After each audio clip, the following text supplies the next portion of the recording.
For Columbus. Evil. Pure evil.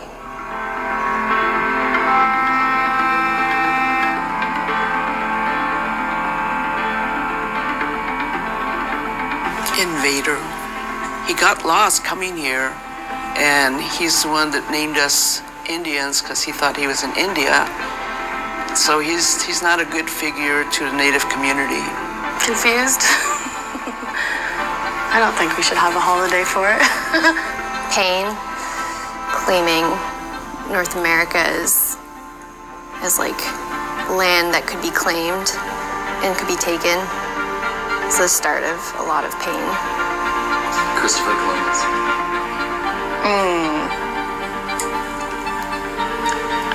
I guess ignorance. Oh my God, murderer, rapist. Genocide. The atrocities committed, just grotesque. And the scars are still felt today. Evil? Evil. Fuck him. Yeah, fuck Columbus. Fuck Christopher Columbus. That's a big fuck you. He's the first terrorist in America, that's for sure. So according to the U.S. government law, it says if you partake in somebody that's stealing, then you're just as guilty. Everybody knows that.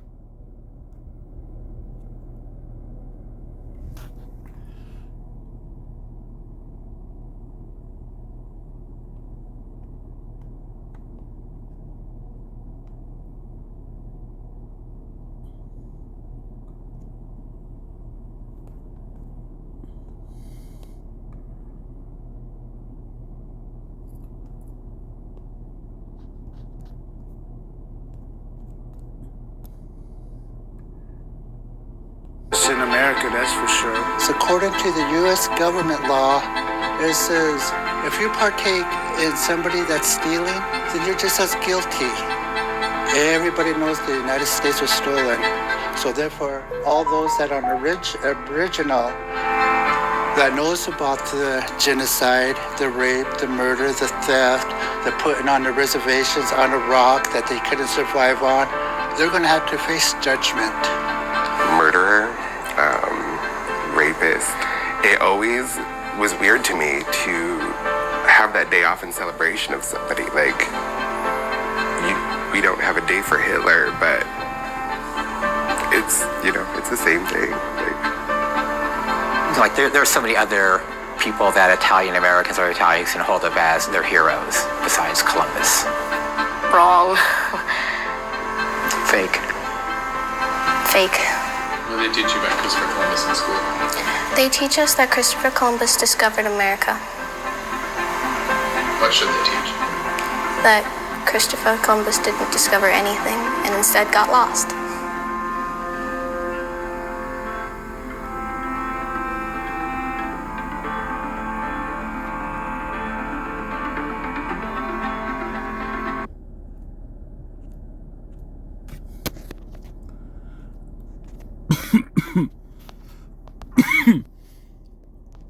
I want to give all honor and glory to Yahweh, Bahashem, Yahweh Shai, Bahashem, Rakah HaKodash.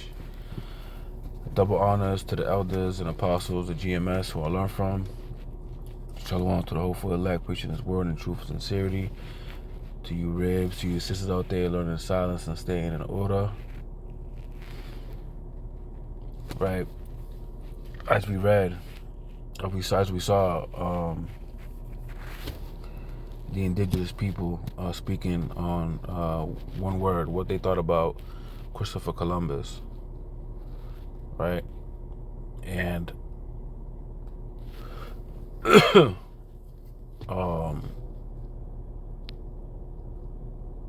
they all felt the same way we feel, right? Why is it that Hitler will be considered a monster because what he did to the small hatters? We all know the truth about that when you get deep into it, that Hitler himself was a small hatter, and it was a political ploy by the people who actually had a lot of money.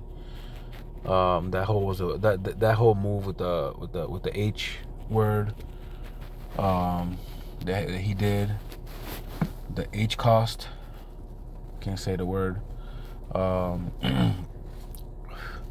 was a big ploy, man.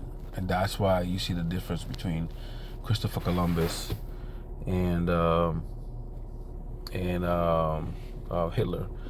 You know, they did a lot. They did a lot to make the Northern Kingdom look like savages and uneducated. That the reason why they had to come here was to help build this place that was ran by savages and needed to be developed for a progression of technology, whatever it may be. Whatever they felt like whatever they had here, they could do it better, and they didn't deserve this land because it was so beautiful, had riches, had gold, right? So they used the people as labor and commodity, and built this country off the backs of others, right? The scriptures say, "Woe unto him who establishes a city by blood," right?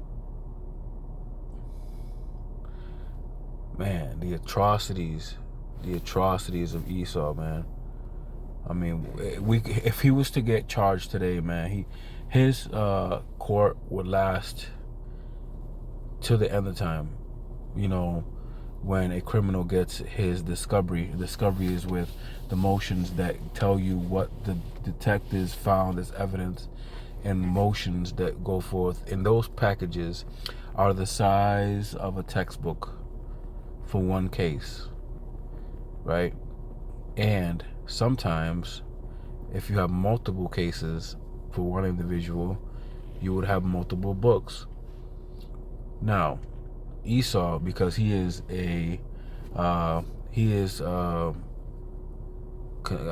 conspired, and he also has basically co-defendants. You know, if you steal a bike, right? If I stole a bike and I pass it down to my son, that bike is still stolen. My son is in possession of a stolen property. That means that he is now a criminal because he received a stolen bike, and he could take punishment as if he was the one who did it himself. He might as well have done it himself, right? Because the scriptures say that, you know, our oppressors kill us and hold themselves not guilty. How frustrating is that? How debilitating? How it makes you feel unhuman in a sense, and that's their goal, and they did a great job. You know, I mean, we could see these things happening in front of our eyes. We have Flint, Michigan, with poison water, right? And they don't even want to change the pipes, yet they send $7 billion to Ukraine. We all know it's political shit going on over there. It's all, Esau don't do things to help people. He does it to better himself. And by fixing the power, the water lines in Flint, Michigan, it's not gonna help him. He's gonna lose money on that, and he's gonna help people he don't even give a shit about. So why even bother? Why put it on the news? He has the power to do all these things. It is pennies for him to fix that, right? What about that gas line that they were running through the Native American resorts? How you say that, man? How can I not say that? You know, where they push all the natives to these camps, right? They're gonna run a gas line. They said there's nothing you can do about it. You ain't gonna do shit about it, basically. Now, they stole their land, then they put them in the corners around the land, and then they told them, you know what? I know we gave you this corner, but we're gonna borrow it real quick. We're just gonna run a line right here. They could potentially kill your crops and hurt you and everywhere, but we don't care because we gotta finish this. That's the sentiment that you guys give, and this is why Gad shall overcome at the end. Gad shall overcome at the end, because you are a proud Meanwhile, he was standing after the march had concluded, with a Native American activist and the students. If you want to make America great, because for you white people, go back to Europe where you came from. This is not your own land. Yes, it is. No, it's not. The whole interaction between Phillips and the students lasts for about 10 minutes. Let's prove By now, the crowd has dispersed. Sandman gestures to a friend, and moments later, he steps out.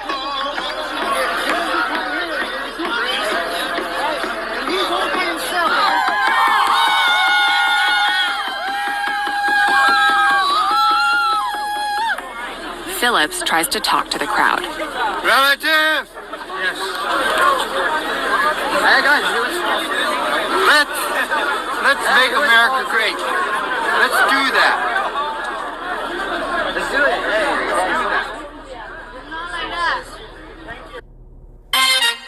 If it's Hillshire Farm. Oh, Salakia.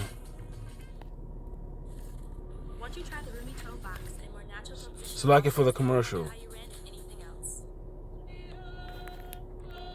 In a symbolic show of their determination to protect the water and land they hold sacred, Native Americans took to traditional canoes near a protest camp in North Dakota. They want to stop construction of an oil pipeline that would tunnel beneath the Missouri River just outside the Standing Rock Sioux Reservation. It's not a matter of if a pipeline spills, but when a pipeline spills. You have significant risks to a vast amount of drinking water supplied to North Dakota, South Dakota, Iowa, all the way down. Tribal officials say pipeline construction would also destroy sacred prayer sites and burial grounds. There's a spirit awakening where our kids are going to find their way back to these sites. But if these sites are destroyed and gone, it's all for none. So that's the most important thing for future generations, to connect with who we are. About 1,000 people live in the camp in tents and teepees. They've set up a self-sufficient community. Volunteers bring food. Cooks prepare soup and vegetables. Others are assigned to chop wood for fires and haul water. There's a school and a clinic. What began as a local protest has become a much broader movement, bringing together Native peoples from more than 100 tribes from across the U.S. and Canada. It's all about environmental justice. Our Creator has provided us with everything we need from the land, the water. And when you have the potential of big business, big companies coming in and want to devastate our lands for the name of profit, that is totally unacceptable to us as Indian people. A U.S. federal judge is due to rule on September 9th on whether pipeline construction should stop for new environmental studies. No matter how the court rules, tribal officials say the legal battle will continue. We're going to take it as far as we can. We're going to look at all our legal options, so this is not over. Activists put the pipeline protest in a global context. What you see here in this camp right here is merely just a part of the growing climate justice movement. This movement that has been advocating to keep fossil fuels in the ground as an absolutely necessary step for us to address climate change. The descendants of Native warriors who fought the U.S. cavalry on these same plains, now in another kind of battle for survival. Rob Reynolds, Al Jazeera, Cannonball, North Dakota.